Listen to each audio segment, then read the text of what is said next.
Coming up,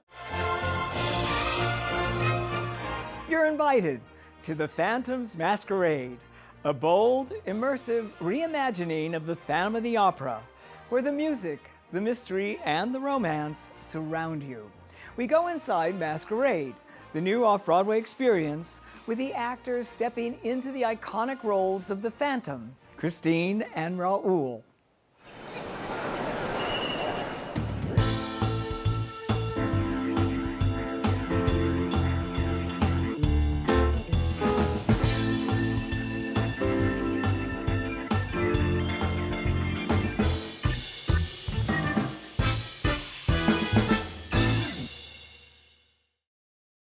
Hello, I'm Patrick Pacheco.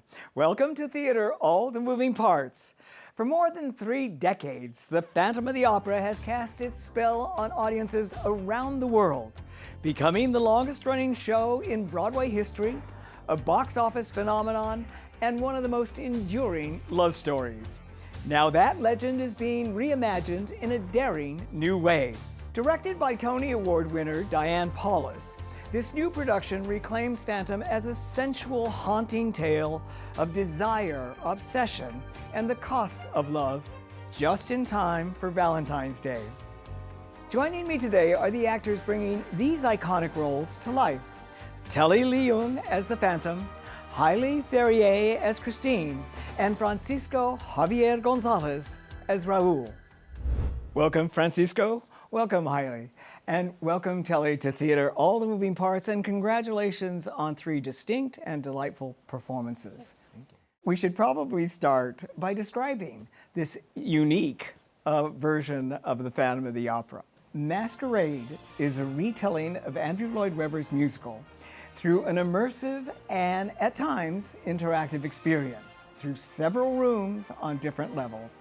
As the story unfolds, the actors move intimately among the audience, who are asked to come dressed, if they are so inclined, in appropriate wear for the setting, and everybody does have to don a mask a la Sleep No More. I want to start by asking you how these complicated logistics have influenced and impacted your performance. It's called Masquerade, and it's not called Phantom of the Opera because it's its own artistic piece in itself. And it was always Diane's concept that Masquerade would be told through the Phantom's mind, the Phantom's point of view, that he has invited everybody to come and see his retelling of the story that ran on Broadway at the Majestic for 35 years and at productions all over the world. That separation that usually exists with traditional theater, where we're on this side doing the show and they're on the other side of the proceeding watching the show. There is no watching the show here. Yeah. You, as audience members, you are in the show with us because you are in my mind as the Phantom. And it's a really, it's sort of as very challenging to do a show this way, of course, but it's also opened up a world of possibilities, especially when it comes to engaging an audience, especially when it comes to how we light spaces, how we perform close-up magic in spaces like this where there's no place to hide, you know. So it's been fun. Haile, Telly mentioned Diane. That, of course, is the director Diane Paulus, who co-conceived this production. Yes. And he also mentioned the opportunities and challenges that this provides you. What were some of those for you as Christine? A lot of it's using my eyes, a lot of it's interpreting how the audience is receiving the moment that I'm currently playing, and working off of them. Like I've had a lot of funny moments where you would see it as a break in like a proscenium show, but it's not true to the art form of immersive to ignore those moments that the audience is experiencing and seeing. So the audience is laughing, I'm seeing and I'm feeling and I'm hearing what they're hearing. So to not react would be doing the show a disservice. One of the most beautiful things about your performance is the clarity and the purity of the music, and it's 5 feet away from the audience. How does that feel? It's pretty exhilarating, especially when you're like out on a roof performing a number. You really have to adjust to the space. That was a lot of Diane's direction, especially in these really smaller spaces where our mic not even be on at all. Like it's not even hot. It was just kind of trusting that anything you do, no matter how small, the audience is going to see. Poor Raoul has often gotten the rap of being this white boy cipher, right? But I have to tell you that you're the hottest Raoul I've seen after having seen, Phantom of the Opera quite a number of times. You've been able to inject some fire into that performance. Is that your Cuban-born or Cuban-American Latinidad? Yes, I think so. I based my performance on the novels more than anything else. I actually didn't see the Broadway show, and I veered away from allowing the film to inform me either. Then say you'll share with me one love, one lifetime. Let me lead you from your solitude. I wanted my own take on it, and sure, yeah, I feel like I brought a lot of myself to him in ways and pushed to the extremes, and I really did the best I could to find the layers that were there within him. How has Diane developed the chemistry among the three of you, especially since you are torn between these two guys? Yeah. It seems to me, is it heavier on the side? Does Christine lean a little bit more to the Phantom than she ever has before? This is interesting about our production because for me, I'd say it's pretty equal. Another Christine would say something completely different. There's 6 of us that are playing the role every night. And I'd say we all have like wildly different takes on, in the end, in the finale, she's completely torn, but I'd say we all kind of lean on a different end of the spectrum.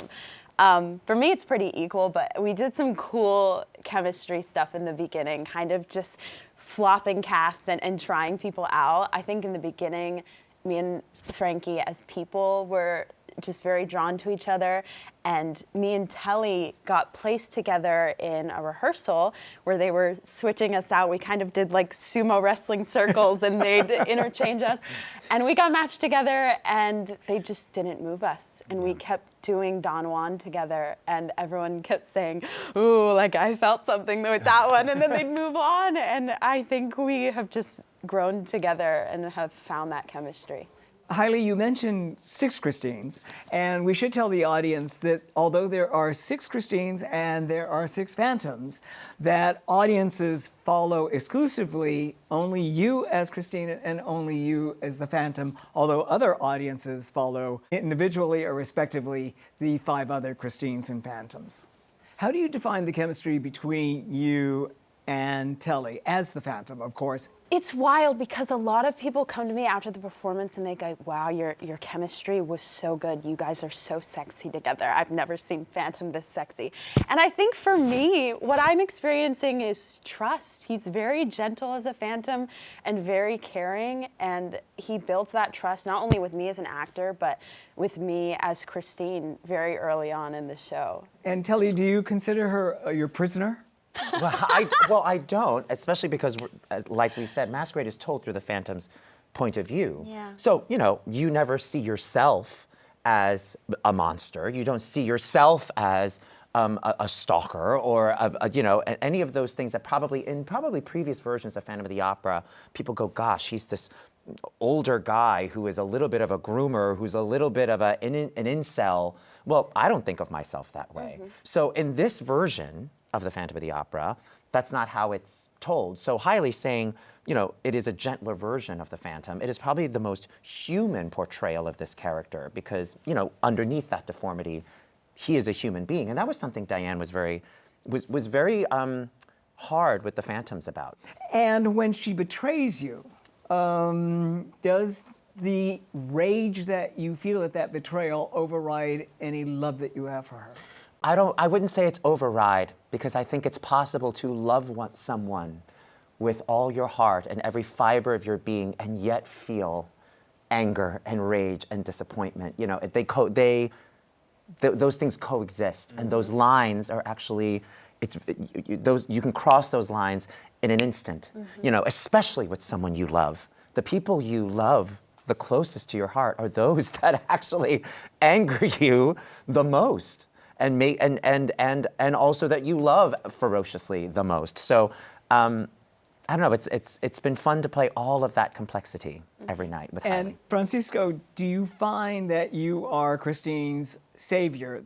Certainly at the beginning, I see us as childhood best friends, and I'm definitely her protector and want to save her from this thing. But I think at the beginning, it's a question of what is she going through? Has she gone crazy? Like, there's a lot of investigating happening.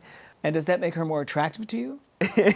Great question. I think it's complicated. I think there's moments, yes, and moments where, you know, it takes me aback. And but we have a history, a shared history, that is the sort of underbelly of the relationship, I feel, for us.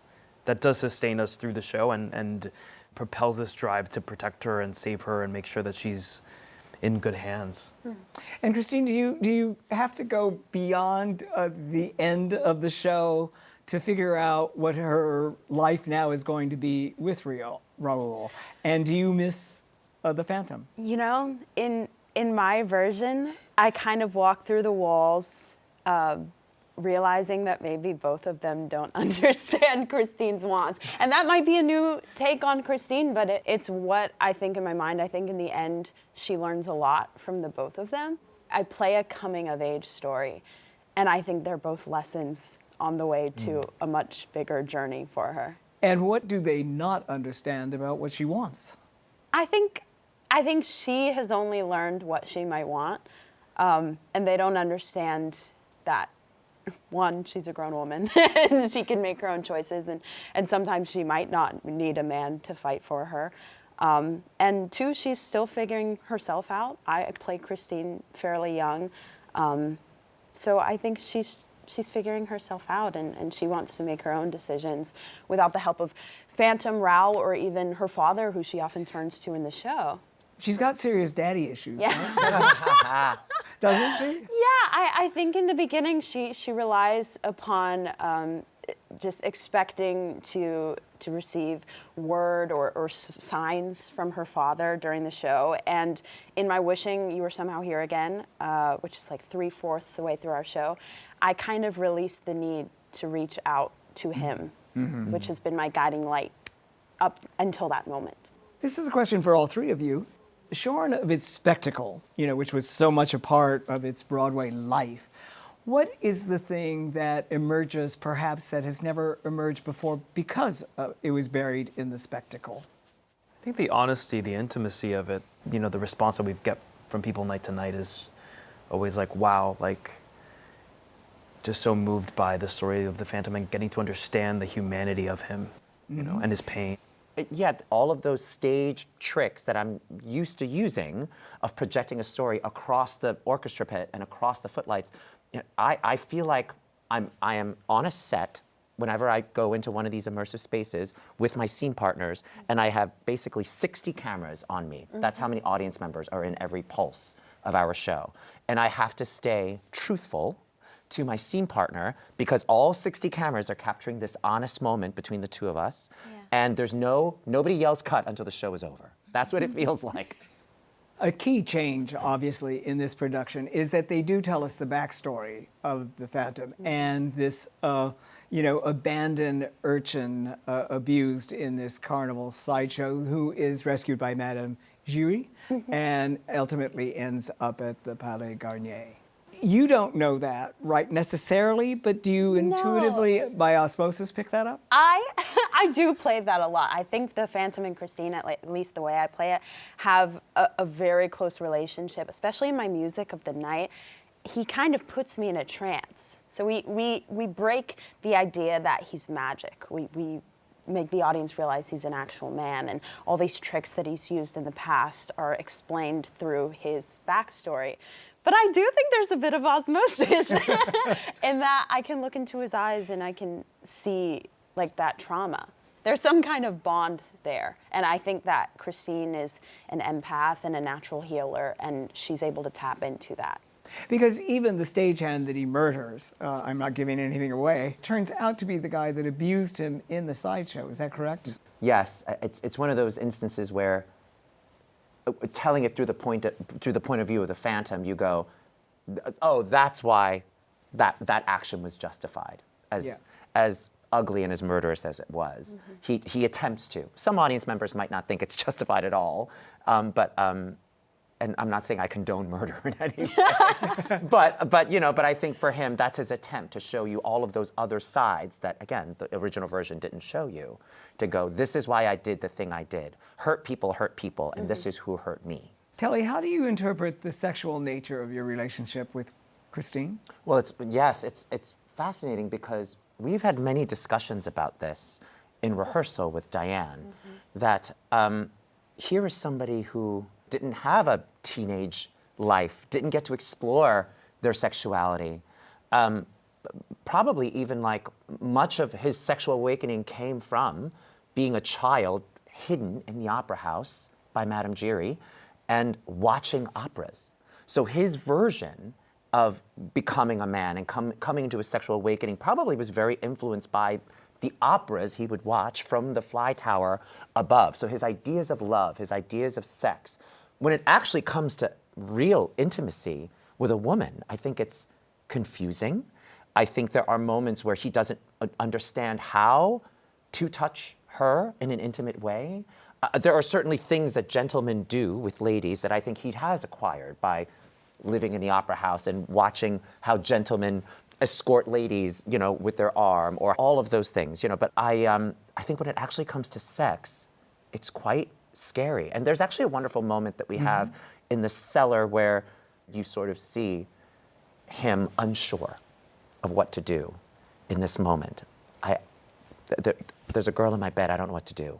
And I think it's and every Phantom again plays it that moment of vulnerability very differently, but it's a beat we all play, because I think it's important to see that somebody that is so poised, that feels so in charge and has such high status, when it actually comes to sex and when it actually comes to intimacy, doesn't always know what to do. And what do you do? What do I do? I think there's a moment where he thinks he knows what he's going to do. I don't even know if you see this moment in the show because you're asleep. You're asleep. Okay. But I reach to touch. I reach to touch you, and I actually can't. I don't know how.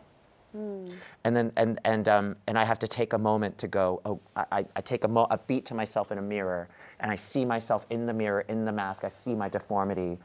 And it takes me a minute to go, okay, then what do I do? Maybe if I give her a gift, maybe if she discovers a gift when she wakes up, that'll be my way of saying, I'm attracted to you or I love you, which, what teenager hasn't done that? I'm gonna buy a rose for the person to have a crush on, I'm gonna leave them notes or something.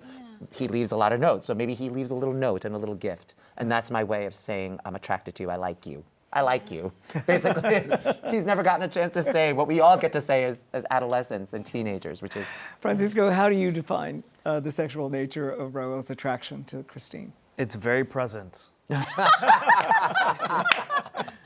Yeah, it's very present. I think, there's a lid on it for most of the show, but yeah, I think something that's interesting for me is I do the show twice a night with 2 different casts. So it's fun to sort of play with the sexual dynamics of like all the versions and how one version informs the other. So it's really just, for me, I focus on really listening and just playing it moment to moment. And every night is different, My shows with Haile and Telly vary. And it varies with the audience and what we're getting from them, the nature of what we've taken in that day also informs the parameters of this box that we're playing in. Haile, you've mentioned, obviously, that you think of this as a coming-of-age tale for Christine. Yeah. And for every young woman, she's often pivoted between the bad boy and the erotic attraction of a bad boy and whatever that addresses in terms of your needs and wants versus the good, but maybe a little more boring guy, right? Yeah. How does Christine sort that out? Yeah. What resolution does she come to by the end?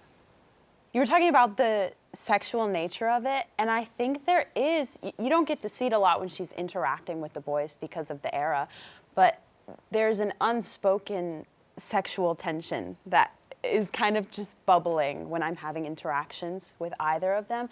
I'd say there's only one moment in the show where you're actually in Christine's mind and you're alone with her and it's not the Phantom's POV. And you get to see her explore that a little. But other than that, she's pretty buttoned up because of the time period. So I'd say a lot of my show is figuring out my wants and my needs, and if either of them can meet that. And by the end, he's pulling me to safety, but I also realize he doesn't know what I've wanted, and he might not even know me as a full realized woman. I might not even know myself as a full realized woman. I think at the end of my show, Christine's taking time to herself.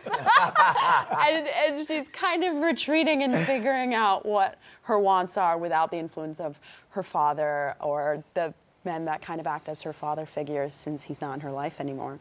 The most heartbreaking moment in the show, and it's certainly underlined by the music that's going on, and that is when the Phantom realizes Christine is betraying him with you. And it's this idea of, I've given you everything.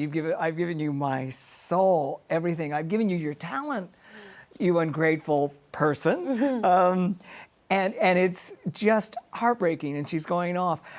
Have you in your own personal life ever had that moment yourself? And how is it being addressed through this musical? That moment to me is the way that Diane has staged it.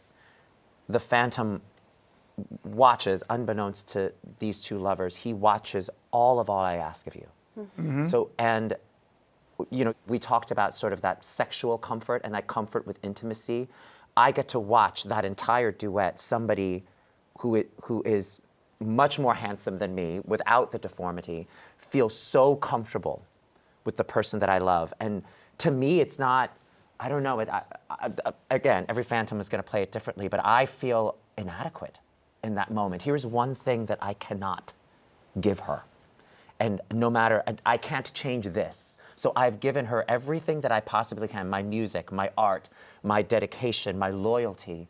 The one thing I cannot give her is the ability to hold her in the light and the ability to show her all of this, because she may run away if she were to ever see this. What makes him forgive her? I think, especially in our version of the show where it's told mostly through the Phantom's perspective, she, at the end, she is the one person, whether it's through my music or through my mentorship or through our relationship, she sees me beyond this.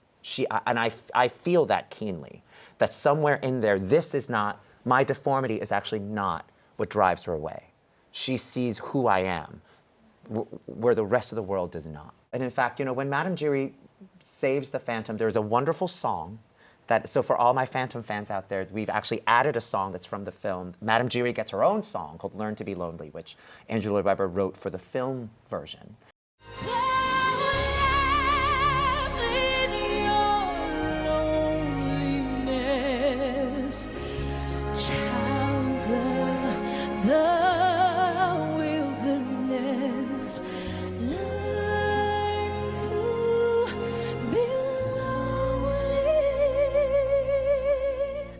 As the mother figure to this Phantom, she doesn't say to the Phantom, I love you. She says, you look the way you do. You better learn to deal with this thing on your face.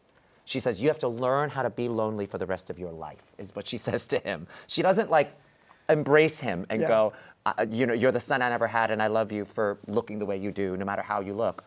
I wish she said that, but she doesn't. So really, Christine is the first person to ever come around and like see beyond this. Yeah. Since Valentine is on its way, I'd like you to tell a Valentine story. What Valentine story pops into your head? Oh my gosh. I just think of like the shoebox days when you'd like get a shoebox and cut a slit out of it, and you know, and you put the Valentines like a tissue box, and you'd get Valentines for your whole class. I remember that. Or like in our school would pass out carnations, and my friends would send me carnations. I don't know if I ever had like a boy toy send me a carnation, but I just remember that. It was like a community like day. The carnations is interesting. That sort of harkens back to my memory of being a kid too, because you could, it was a fundraising thing that the PTA did. They would buy, it was like $1 for a carnation, but you could send a red carnation if it was like Valentine's. And I have a have a little crush on this person. You could send it with your name or anonymously. And then you could also send friend carnations. They were like yellow carnations that you could send to like your friend. Happy Valentine's Day. Oh my gosh, it was like Bumble. And a Valentine for you, does it stand out, Francisco? Growing up, middle school and high school, I was in an all-boy Catholic, like, prep school. So it was a different culture. So there wasn't a lot of Valentine's Day gifts going around the class. In your opinion, what's the most romantic moment in the show for you?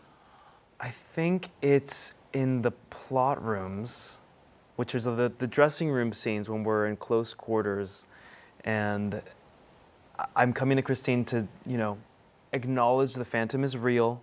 He's here, and I have a plan to take care of you and this, and also like activate her in coming with me to execute this plan to get him.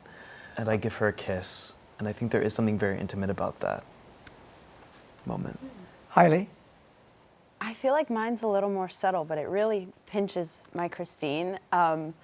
Whenever he remembers this poem that we used to say when my father was alive, Little Lottie. Little Lottie, let her mind wander. Remember that too. Little Lottie thought, am I fonder of dolls or of goblins of shoes? Those picnics in the attic? Or of chocolates? Every time I start to quote it in the show, he quotes it back from memory.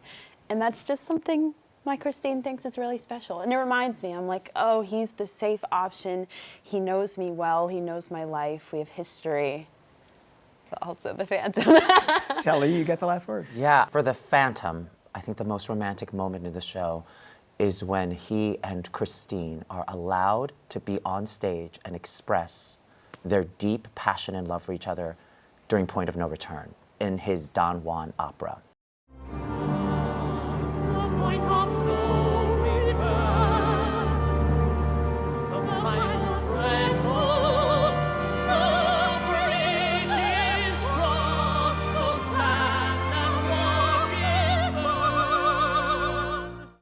I think it's very difficult for him to express it without the theatricality and all the artifice of theater, without the costume, without the two masks he has on and the Don Juan costume. But with all of that armor, he's able to sing and express every sexual desire he has for her.